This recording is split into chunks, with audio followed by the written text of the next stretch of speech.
Hello friends, welcome to Prabhas design. இந்த வீடியோவில் cookie பட்டி எப்படி தைக்கணும்னு பார்க்க போகிறோம். ஃபர்ஸ்ட் இதுக்கு நம்மளுக்கு எங்கெங்க குக்கி கட்டணும்ட்டு அதை மார்க் பண்ணிக்கணும். ஃபர்ஸ்ட் குக்கி மேல் பார்ட்டில் நெக்குக்கு கரெக்டாக அந்த எண்டு பாயிண்ட்ல ஃபர்ஸ்ட் குக்கி கட்டணும்.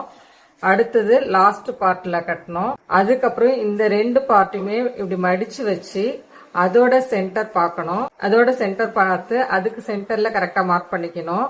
அதுக்கப்புறம் இந்த பாயிண்ட்டுக்கும் இந்த பாயிண்ட்டுக்கும் சென்டர் பார்க்கணும். சென்டர் பார்த்து அந்த இதுல கரெக்டா மார்க் பண்ணிக்கணும். நெக்ஸ்ட் இந்த பாயிண்ட்டுக்கும் இந்த பாயிண்ட்டுக்கும் கரெக்டா பார்த்து நடுவுல வர இடத்துல கரெக்டா மார்க் பண்ணிக்கணும். இப்படி ஒன் சைடு கரெக்டா மார்க் பண்ணிட்டு அந்த இதை பேஸ் பண்ணி இன்னொரு சைடு மார்க் பண்ணிக்கணும். சேம் ஒன்னு மேல ஒன்னு கீழே.